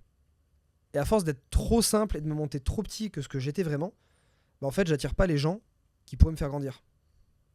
Donc je m'auto-sabote et j'auto-sabote les gens qui me suivent. En fait, c'est de l'égoïsme. J'ai remarqué que se montrer trop petit que ce qu'on est vraiment, pour moi, c'est priver le monde de ce qu'on vaut vraiment, de ce qu'on pourrait lui apporter, parce que tu ne te développes pas autant que tu pourrais l'être, et les gens, tu pourras pas les aider autant que tu pourrais les aider. Et quand j'ai pris conscience de ça, parce qu'autour de moi, j'avais envie d'avoir, je dis, j'aimerais avoir des gens qui sont comme si, qui ont tel business, qui ont fait ces choses-là, pour moi me tirer vers le haut, parce que moi, il n'y a personne qui me tire vers le haut autour de moi. Je tire vers le haut tout le monde, mais personne me tire vers le haut. Au bout d'un moment, des fois, tu es fatigué. T'as envie de faire autre chose, t'as envie que toi aussi d'avoir des exemples, etc. Et comme j'en ai pas, je dis pourquoi je rencontre pas ces gens-là. Bah c'est simple. En te montrant toujours en short pieds nus sur des photos et en disant que t'as acheté que des petits appartes alors que les gros tu les dis pas, ou alors que tes grosses réussites tu en parles pas, ou en montrant que t'es ambitieux mais pas trop. Parce que oui, du coup, les gens qui te suivent en formation, qui gagnent 1500, 2000 euros par mois, qui sont encore très français dans leur façon d'être et de penser, bah eux ils peuvent plus s'apparenter à toi. Mais au final, les gens que tu as vraiment envie de rencontrer pour évoluer et faire aussi beaucoup plus évoluer les plus petits, bah tu les rencontres pas parce que tu te montres trop petit et pas assez ambitieux. Et donc ouais, effectivement, je pense que je montrais 20-30% de qui j'étais vraiment. En termes d'ambition, en termes d'énergie, en termes de dents que j'avais. Et je trouvais ça dommage. Et maintenant, c'est pour ça qu'il va y avoir un gros reset. Maintenant, je vais l'assumer beaucoup plus. Il y aura de la perte, je le sais. Il y a des gens qui vont se dire, il a changé. C'est plus le même. Ouais, mais t'as changé. Mais Tu j'ai vois ce que je changé, veux mais dire. bien sûr que j'ai changé, je le sais. Comment tu peux. Alors, je te comprends à 100%, hein, mais je veux dire, comment les gens peuvent pas comprendre que t'as pas changé. Tu vois, si je prends ma vie, par exemple, je vivais. Tu vois, je suis né en Haute-Savoie, j'ai vécu, j'ai bougé à Paris à un moment donné. Bien sûr, j'ai changé quand je suis allé à Paris. Quand tu commences à voyager, bien sûr que tu commences à changer. Ton esprit il change, ton mindset il change, tu rencontres d'autres personnes, tu parles d'autres langues, tu changes. Dès que tu as un business comme toi qui a réussi, bien sûr que tu as changé. Parce que tu as appris tellement de choses tout du long, Mhm. tu peux pas rester la même personne. Mais ça veut pas dire forcément que tu es mauvais. Ça veut dire juste que tu as changé parce que tu as pris un chemin différent de tout le monde. Et ça, c'est compliqué en fait de l'expliquer parce que ceux qui vont dire t'as changé, tu devrais leur répondre normalement oui j'ai changé. Et Mais c'est eux et le c'est prendraient exactement ce mal, que je tu leur vois. réponds. Je suis tout à fait d'accord avec toi. Dans les faits, le t'as changé a une connotation négative qui veut dire, par exemple, je sais pas, les posts que je vais faire dans la semaine qui vont venir. Tu le verras, en fait, plus j'évolue, plus je prends une dimension artistique dans ce que je fais, parce que ça me plaît, et parce que je m'en fous de plus en plus de ce que se pensent les gens, j'ai envie de le faire comme moi j'ai envie de les faire. Elles vont être très différentes d'habitude.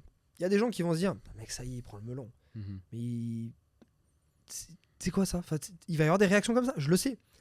Et c'est pas grave, c'est qu'en fait, je suis prêt aujourd'hui à perdre ces gens-là.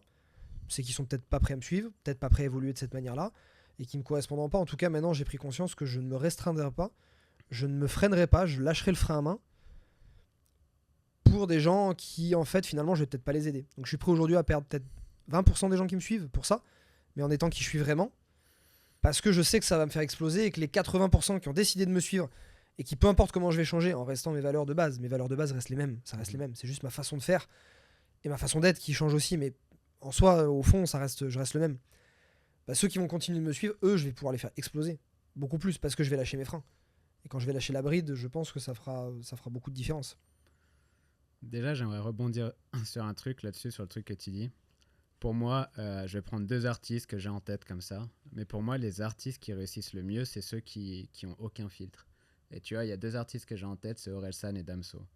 C'est deux, Orelsan, tu vois, c'est deux gars qui ont zéro filtre. Tu vois, Orelsan, si tu suis ses albums, le premier jusqu'au dernier, le gars, il change à chaque fois. Il évolue, bien il n'y a sûr. rien à, Mais à rien à chaque voir. fois, en fait, il est sans filtre. Il va vraiment dire les choses qu'il a dans la tête.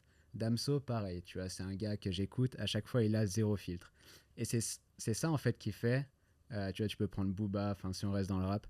C'est ça qui fait que ces personnes réussissent, c'est qu'elles ont zéro filtre et elles sont 100% les personnes qu'elles sont dans la vraie vie et les personnes qu'elles ont envie d'être. Et j'ai l'impression que quand tu as zéro filtre et que tu es vraiment toi-même, c'est là où tu t'ouvres et en fait beaucoup de personnes vont se reconnaître dans ta personne parce que c'est des choses qui n'ont jamais été dites avant. Et Tout du à coup, fait. c'est vrai que c'est assez excitant de savoir ce que tu vas faire parce que je te rejoins énormément là-dessus. Et c'est vrai que c'est un truc, c'est juste dans le cerveau en fait. Mhm. Et le fait que tu te dises et que tu en es conscient aujourd'hui, que tu as juste un truc à débloquer dans ton cerveau qui va faire exploser encore plus la personne que tu es maintenant, je trouve ça assez incroyable. Parce qu'au final, c'est pas faire plus de travail, c'est juste le faire différemment et être plus toi-même. Tout à fait. Et c'est marrant, tu parles d'Orelsan. Dans un des posts qui va sortir, je prends Suicide Social. Tu l'as en tête cette musique Non, Suicide Social. c'est laquelle? Chante. Putain, je saurais plus à part au démarrer, mais au début, c'est non, je crois, premier jour de mon existence. Ouais, regarde là. Bon, écoutez-la et je Juste l'écouterai. écoutez-la. Cette musique, elle me donne les frissons. Elle est incroyable. Bah, je vais l'utiliser dessus. Ça en choquera certainement, mais c'est pas grave. Parce que je l'adore. T'as raison, t'as raison. Et en fait, ce que je montre aussi, parce que les gens, comme tu dis, certains sur les réseaux sociaux pensent que tout est facile, que je réussis tout, que c'est parfait, etc. Mais en fait, c'est pour dire qu'après tous ces business que j'ai créés, après toutes ces années, et malgré tout ce que je fais, bah, j'ai encore des peurs, j'ai encore des freins, et je suis un humain, quoi. Mais je travaille dessus. Par contre, je laisse pas une peur me dire ça, je le ferai pas. Il y a un truc. Pour moi, une des plus grosses peurs que j'avais dans mon business, je peux investir dans n'importe quel bien, dans n'importe quel truc. Tu peux me faire parler devant 100 000 personnes, je m'en fous. C'était la peur qu'en fait, les gens se disent, ils changent, mais trop négativement, tu vois. Parce qu'en fait, euh, moi, en fait, tout ce que je fais, c'est pour aider les gens qui viennent d'en bas. Je me rappelle mes sources, c'est ça. Moi, en fait, je me rappelle toujours quand des fois je varie un peu de cap, et tu sais, au fur et à mesure des projets, des fois, tu perds un peu ta vision. Ma vision, je reviens toujours à la même, c'est je veux aider une personne qui était à la place de mes parents il y a 30 ans. Mhm. Je veux qu'une personne qui était à la place de mes parents sans avoir la possibilité d'investir, d'avoir d'éducation, de ce qu'ils veulent, c'est ces gens-là que j'ai envie d'aider et qui veulent connaître et qui vont s'améliorer. Et en fait, c'est dur de se dire je veux aider ces gens-là, mais en même temps, en évoluant, bah, je vais en perdre parce qu'ils vont se dire ouais, il a changé, il est plus comme nous. Non, je suis plus comme vous, mais j'ai encore envie de vous aider. Et demain, je vais être peut-être 100 fois plus grand, mais j'aurai encore 100 fois plus envie de vous aider.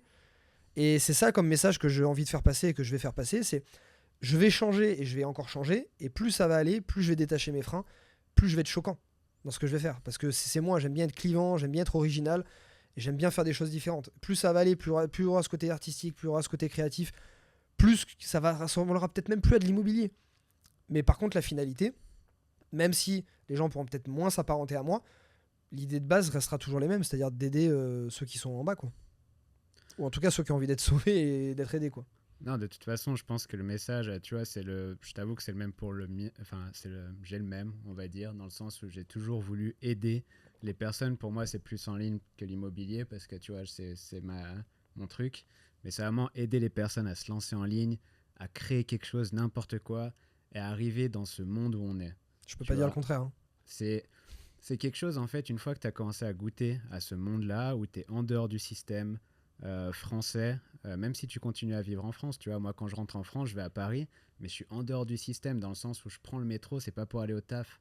Et c'est tellement agréable de prendre le métro juste par kiff pour aller à un resto ou faire quoi que ce soit. Et en fait, une fois que tu arrives dans ce monde où tu peux bosser, où tu as de l'argent, comme tu dis, tu vois, sur tes premières apparts à Budapest, où tu as de l'argent qui tombe sur ton compte alors que tu ne bosses pas actuellement, mais c'est du différé ou du passif ou peu importe. Une fois que tu as atteint cette liberté physique de pouvoir voyager comme tu le fais, tu as envie d'amener des gens aussi. Tu as envie de leur dire hey, venez dans ce monde-là. C'est possible, bien sûr, tu dois travailler, tu dois te bouger, mais c'est possible et on peut tous être dans ce monde-là.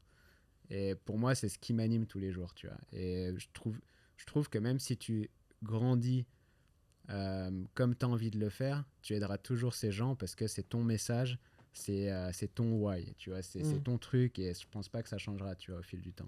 Et il y a beaucoup de personnes qui vont le comprendre. Ouais, c'est vrai, c'est pour ça que souvent les peurs sont infondées, hein. Et probablement quand je vais changer, il y a des gens qui vont se dire c'est encore mieux maintenant, après ça va pas se faire d'un coup, ça se fait progressivement.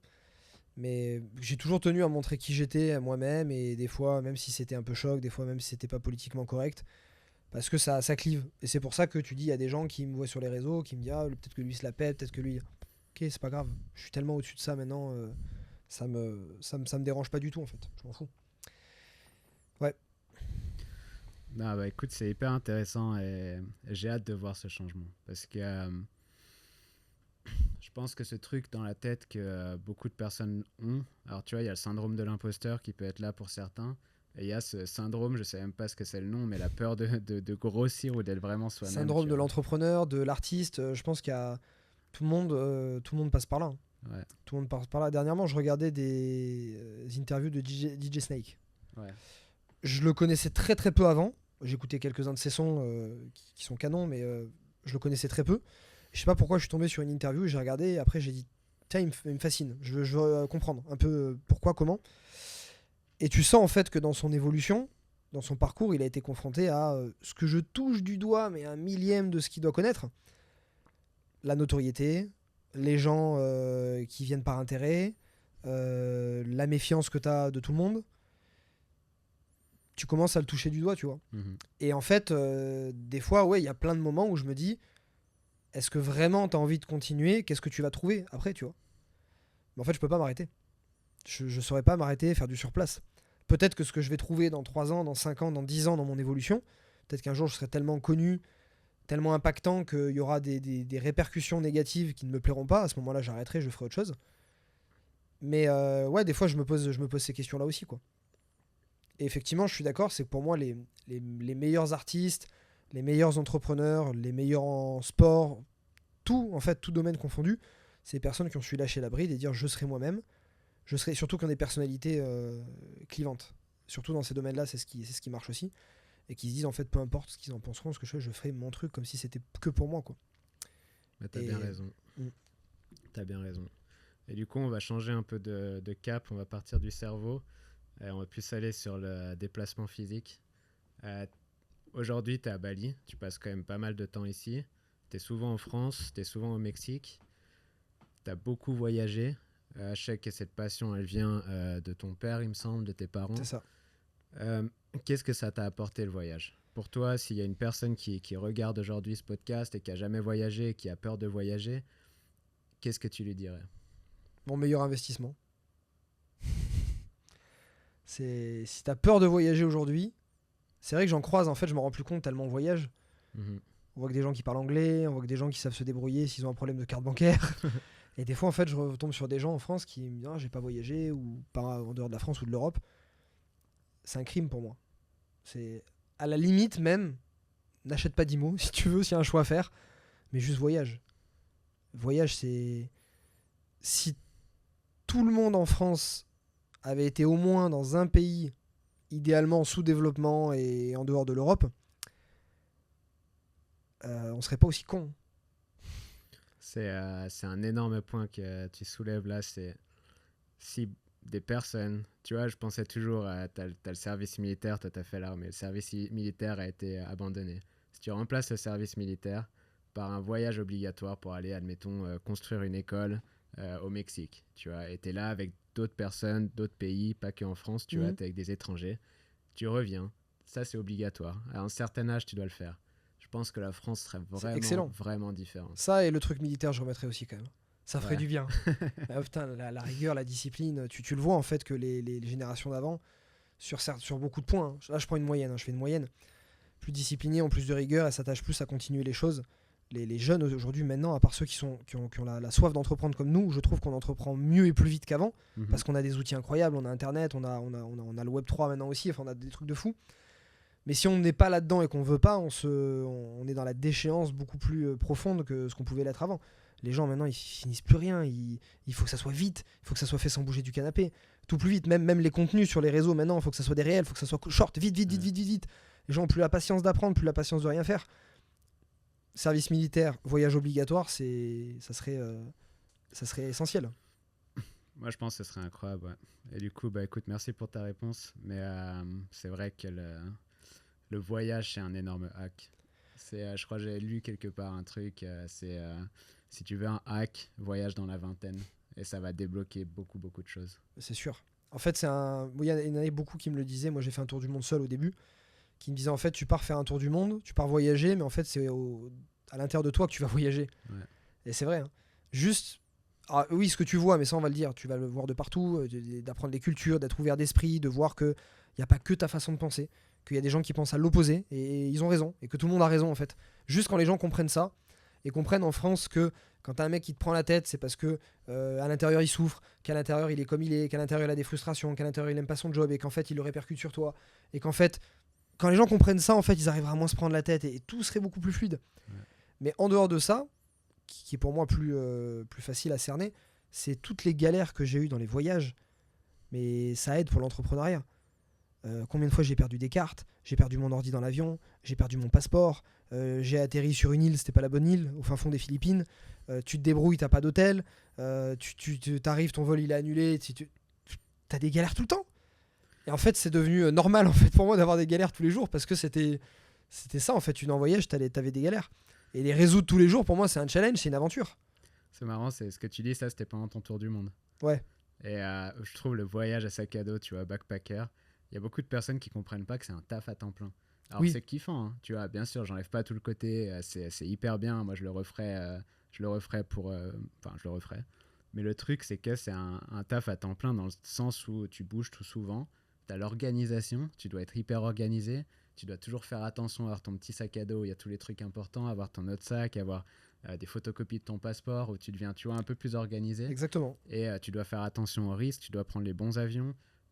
Des petites erreurs peuvent amener des gros problèmes. Et c'est un vrai travail, je pense. Et c'est hyper intéressant. Pour moi, c'est un début d'entrepreneur. Ouais. Hein. En termes de gestion, je suis d'accord. Et imagine que moi, je le faisais, je développais ma boîte de formation aussi en même temps. Et je gérais mes biens immobiliers. Donc, je visitais, mais je me levais tôt le matin. Et les gens pensaient qu'en fait, je me croisais les doigts de pied en éventail sur la plage. Parce que c'est ce que je montrais en story aussi. Donc, j'ai eu ce que je voulais, tu vois. Parce que voilà, je parlais de ça, du voyage. Mais en fait, je me posais là, je faisais 1 heure de drone. Et puis en fait, je partais vite à un autre endroit. Et je me réveillais. Et des fois, j'étais dans mon van. Le premier lancement de formation en ligne que j'ai fait, ça, les gens qui sont en ligne kifferaient. C'était, je crois, un des plus beaux moments de ma vie. J'étais dans mon van, en Australie, sur la côte Est. J'étais perdu dans un parc national. Je venais de me faire virer par des flics parce que je pouvais pas rester à cet endroit-là. J'avais fait mon lancement de formation dans un McDo pour une connexion internet en short et débardeur de sport. Je sortais du CrossFit, pas douché, à 10h du soir dans un McDo. Et ensuite, j'étais dormir quelque part dans une forêt à me doucher, à la petite douchette là. Voilà. J'entendais des animaux qui venaient gratter au truc. Et je me réveille le lendemain et j'avais fait 20 000 balles. Et là, j'ai fait waouh. Waouh. Magnifique. Et là, c'était une drogue en fait. C'était vraiment, tu te prenais une piqûre. Je dis, attends, je suis dans un van. Un peu la même prise de conscience que Budapest avec les loyers. C'était le business en ligne.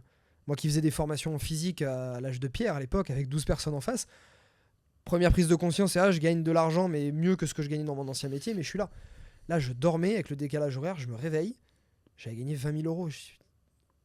Qu'est-ce que c'est ça? Je mettais 6-7 mois à gagner ça dans mon ancienne activité avant, et avec des contraintes de malade. Alors là, il y en avait des contraintes, mais c'était choisi, c'était différent. Donc ouais, C'est vrai qu'il y a une énorme différence entre des biens immobiliers et le travail, enfin tout taf en ligne. C'est vrai que l'argent est beaucoup plus rapide, en tout cas au début, parce que si tu fais des transactions immobilières où tu gagnes 1 million sur une transaction, bien sûr que c'est aussi rapide. Mais tu vois, je trouve ça impressionnant. Et tu vois, moi, je l'ai eu aussi au lancement de ma formation, tu vois, ces trucs de 20-30 000 balles en peu de temps. Et tu dis, ok, c'est quoi ça? C'est quoi ça? Est-ce que j'ai pris tout le temps que... tu vois, j'ai fait l'édition de site qui ressemble pas mal à l'immobilier parce qu'au final, tu dois construire quelque chose pendant longtemps ou en tout cas investir beaucoup de temps avant d'avoir des rentes, tu vois. Et c'est contraire à ce qu'est l'infoproduit et ce que tu fais, tu vois, avec ta formation. Et je trouve ça incroyable. Et du coup, tu étais en Australie à cette époque-là. Et t'as fait quoi après? C'était pendant ton tour du monde, c'est ça? C'est ça. C'était en fait mon tour du monde. Je l'ai fait différemment des autres. C'est que je suis pas parti pendant 1 an et j'ai fait le tour. Souvent, je rentrais. Je faisais 1 mois, je rentrais parce que je faisais des formations encore en présentiel en France. Au début, ça a démarré comme ça. Puis après, j'ai eu trop de formations. J'en faisais tous les week-ends. Donc, je dis, mon but, c'était... J'ai fait ça pour voyager et pas pour me renfermer dans un job. Donc, c'est là où je me suis dit, bah tiens, je vais le passer en ligne. C'est à ce moment-là qu'on les a passés en ligne. Parce que j'avais trop de demandes et je pouvais pas l'assouvir. Et en voyage, donc ouais, j'ai fait à ce moment-là, c'était mon plus gros trip. Je suis parti 4 mois. J'ai fait Singapour, Australie, Philippines, Japon. C'était incroyable. Et des galères, j'en ai eu. Je me suis embourbé avec un van en Australie au milieu nulle part, sans bouffe, sans eau, sans réseau téléphonique. J'ai atterri sur une mauvaise île aux Philippines. J'étais infecté d'un truc. Aux Philippines, j'avais fait un trip sur les bateaux, j'allais dormir chez les habitants. J'étais infecté d'un truc, j'arrivais plus à marcher quand j'étais au Japon. Je voulais pas me faire ausculter quand j'étais aux Philippines. Bah, voilà, j'ai eu plein de trucs, mais c'était une expérience incroyable. Donc c'est là que tu as commencé à avoir un business en ligne aussi. Et c'est ça que je trouve vraiment intéressant avec toi. Et ce qui est incroyable, c'est que tu as un business en ligne. Donc c'est une propriété que tu as, tu vois, en ligne, et tu as aussi tout cet immobilier que tu as en physique. Et ce qui fait que en termes d'investissement, j'ai oublié la troisième partie sur le Web3 aussi, en crypto. Mhm. Donc ce qui fait que tu es quand même bien couvert. À 31 ans déjà aujourd'hui, tu es quand même bien couvert en termes de business en ligne, immobilier, crypto. Ouais, puis maintenant il n'y a plus que business en ligne. Effectivement, c'était mon principal business jusqu'à cette année. Et là, avec ce que j'ai créé, les prochains seront plus importants. Il deviendra tertiaire, même optionnel, mon business formation au final. Mais c'est vrai, en fait, c'est ce que je voulais. Je voulais une sécurité. Je voulais me sentir tellement en sécurité que d'ici demain. En fait, les formations, j'ai toujours voulu le faire par passion.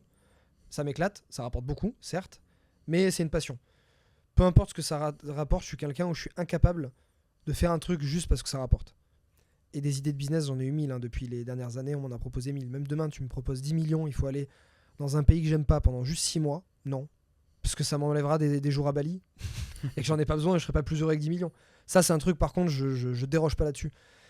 Donc, ouais, ça m'éclate parce que je prends toujours du plaisir à faire du podcast, à faire des vidéos, à faire des séminaires. Je prends énormément de plaisir. Donc, en fait, c'est ma raison d'être. Je pourrais te payer 10 fois moins demain, je continuerai à le faire. Et comme dans les prochaines années, je vais gagner beaucoup plus avec mes autres business, avec mon IMO et tout ça, je n'aurai plus besoin de le faire largement, mais je vais continuer de le faire. Et je le ferai encore plus de manière détachée parce que je me dis, si demain il y a la moitié des gens qui me suivent plus parce que je deviens tellement barré dans ma tête parce que c'est ce que j'ai envie de faire, j'en ai rien à foutre. Je le ferai quand même. Parce que voilà. Et c'est ce que j'ai voulu en fait. J'ai voulu tellement me couvrir en largeur, différents biens immobiliers, différents secteurs géographiques, différents secteurs et types de location et types de biens, différents placements financiers avec différents niveaux de risque, différentes entreprises, principalement quand même sur l'IMO, mais différentes, parce qu'il y a du business, il y a de l'IMO pur, il y a de l'IMO commercial, il y a de l'IMO en achat-revente, il y a de la plateforme aussi, donc du site. Tellement me diversifier pour me dire demain, en fait, quand il y a une crise, je m'en fous, quand il y a un Covid, je m'en fous, quand il y a un truc, mes revenus peuvent baisser de 30%, je m'en fous, parce que je vis qu'avec 5-10% de mes revenus, le reste, je réinvestis tout. Donc en fait, ça te permet d'être dans une telle sécurité que peu importe les événements, en fait, c'est un confort de vie pour moi. Ouais. C'est pas je peux avoir 1 million de plus ou 2 millions de plus demain, ça changerait rien. C'est de dire en fait, tant que je peux assumer le niveau de vie qui me plaît et de pas me restreindre, je suis heureux, ça me va. Et demain, il peut y avoir n'importe quelle crise et ma boîte de formation peut fermer ou la moitié de mes biens immobiliers peuvent disparaître. Tant que je peux aller me faire mon kiff à Bali et faire mes 2 heures de sport et bouffer dans les restos que je veux, ça me va, quoi. Je suis content.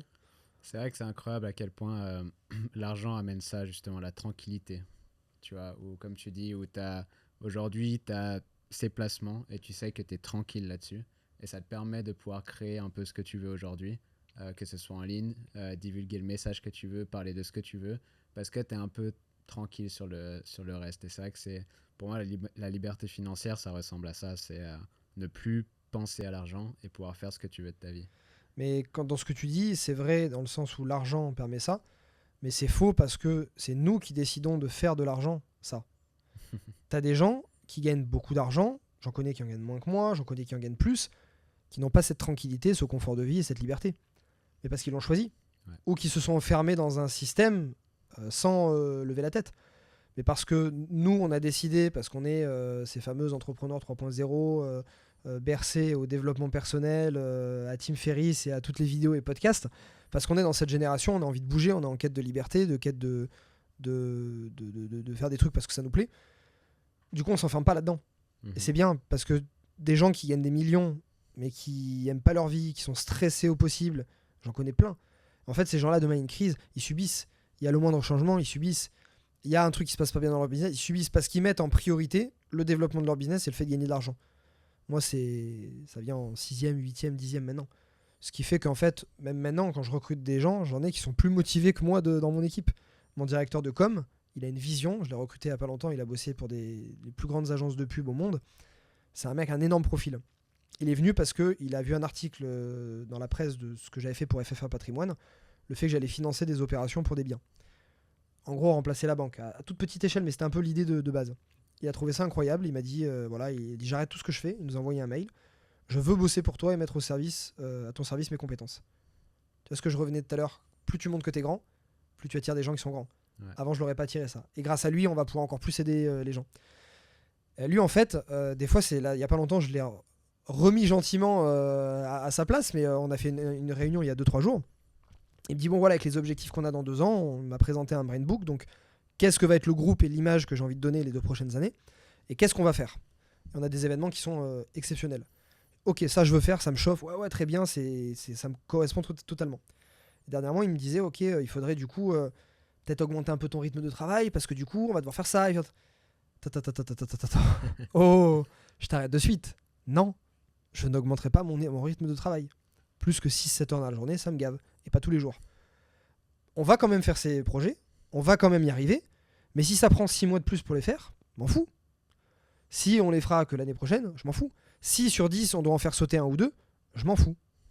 Et ça, mon équipe le sait très bien. Et des fois, c'est moi, parce qu'eux, ils ont soif, ils ont envie d'y aller, et puis ils en foutent de me faire ça toute la journée. Moi, non, il faut que je fasse mon sport, il faut que je puisse profiter. Pas trop, sinon je m'ennuie. C'est pour ça que je fais rarement des vacances. Mais je travaille pas trop, pas plus qu'un certain nombre d'heures dans la journée, sinon je suis moins bon et ça me gave. Et il dit ah oui, c'est vrai, ouais, je sais. Michel, je te le rappelle, mon objectif c'est ne pas dépasser ça. On va le faire rentrer, on va se débrouiller pour ça. Donc j'ai dit pour moi, je sais pas que je vais remettre en question ces projets. La première chose c'est je réorganise mon temps pour faire en sorte de quand même faire ça. Je recrute, je délègue, je mets en place des process, je travaille différemment. Et bah du coup on va quand même y arriver. Mais ouais, ça c'est non négociable quoi. Maintenant c'est même mon équipe, tu sais qui me, les gars, vous vous rappelez pour qui vous bossez quoi. C'est moi qui décide. Vous bossez 12 heures par jour si vous voulez, c'est pas mon problème. Et en fait quand t'arrives à cette, et après quand j'ai raccroché, parce que je lui ai dit ça un peu gentiment, je l'ai un peu taclé. Après, quand j'ai raccroché, je me suis dit, mais quelle chance que j'ai d'avoir une équipe où c'est eux qui sont tellement enivrés par le projet, les valeurs qu'on porte et notre philosophie, que je montre tellement fort en fait ce que je veux faire et les valeurs et ce pour qu'on se défend, que j'ai une équipe, je suis obligé de les calmer, parce que c'est moi qui veux moins... What? Dans quelle entreprise t'as ça? Où le patron il dit à ses employés, les gars, calmez-vous, parce que y a pas quoi, c'est un truc de fou.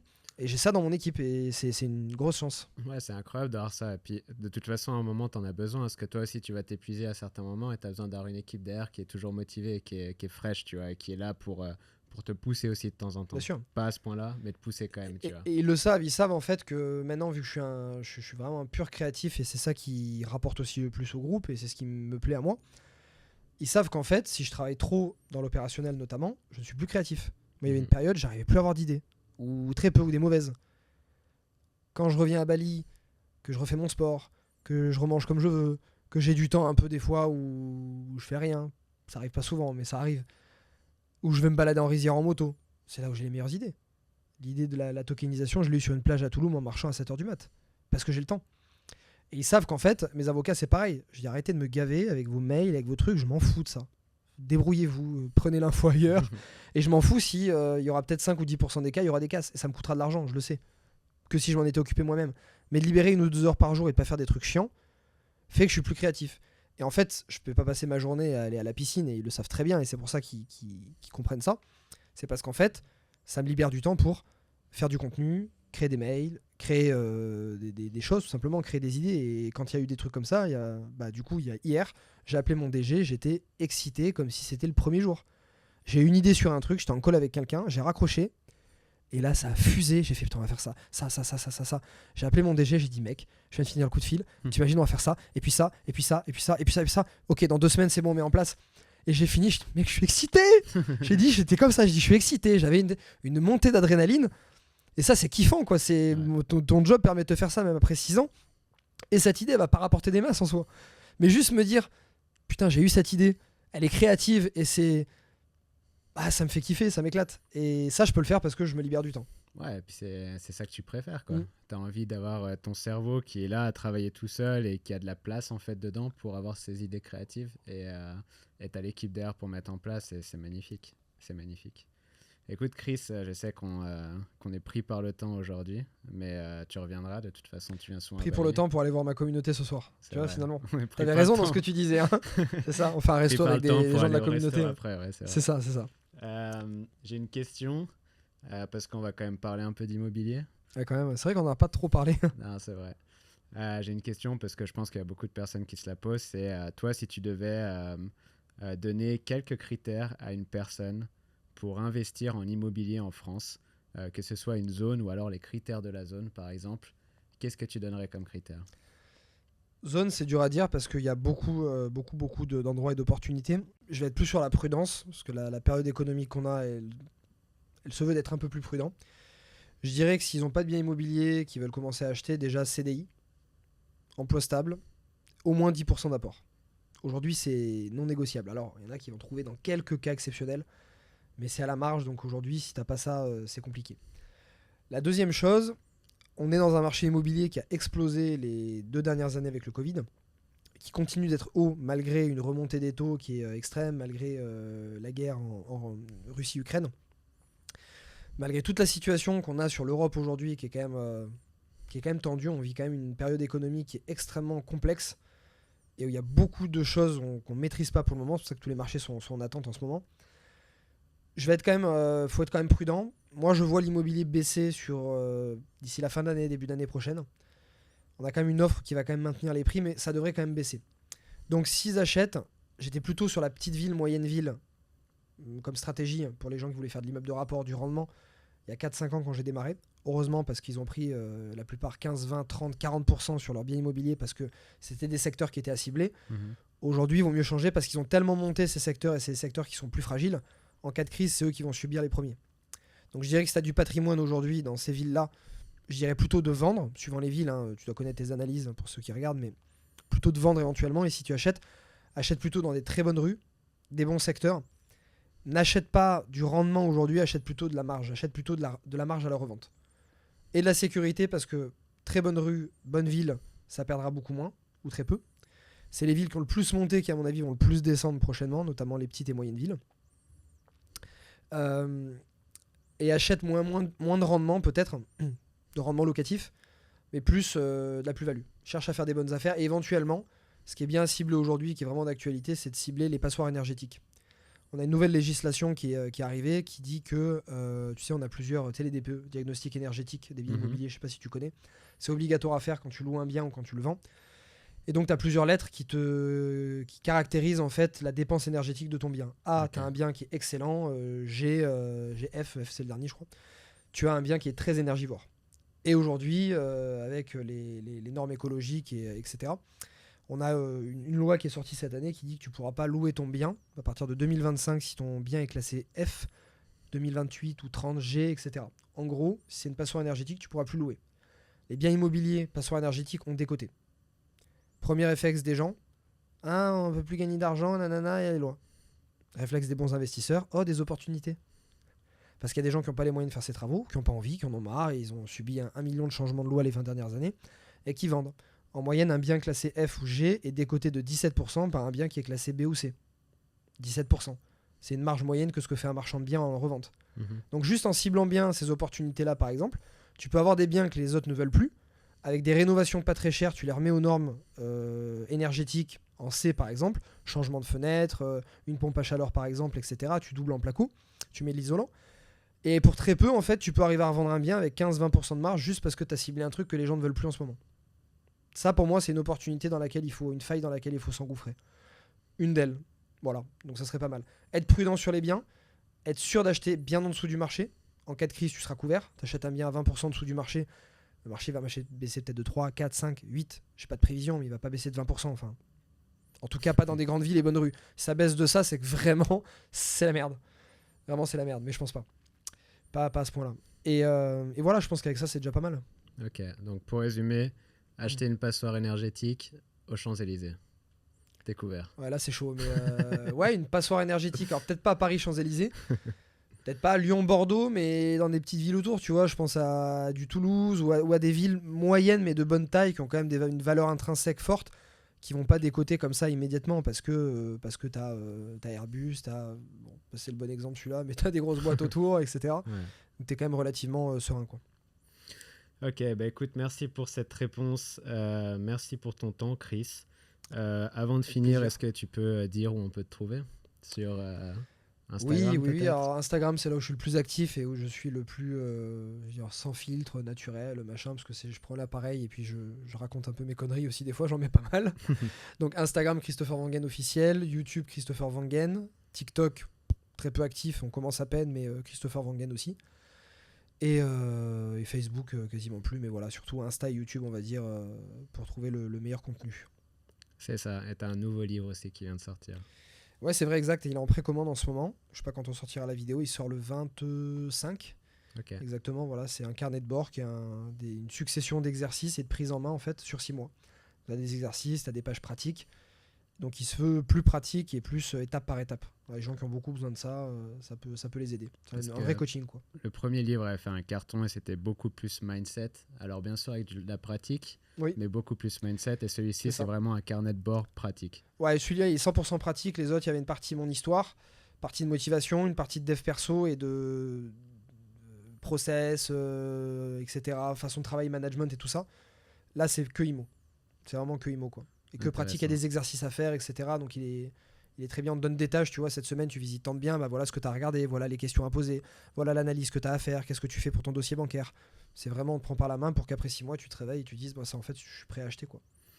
Cool. Eh ben, écoute, hâte de voir ce nouveau livre, hâte de voir le nouveau Christopher Wangen sur les réseaux sociaux qui va crier et être le Orelsan numéro 2. Il va arriver, on verra ça, ouais. J'ai failli laisser pousser les cheveux, mais j'ai craqué. Ouais, écoute, merci à toi. Merci à toi, c'était très cool. Et alors. puis les gars, continuez, business, IMO, ce que vous voulez, mais juste faut se bouger et faire des trucs, quoi. On se retrouve à Bali très bientôt. Ciao.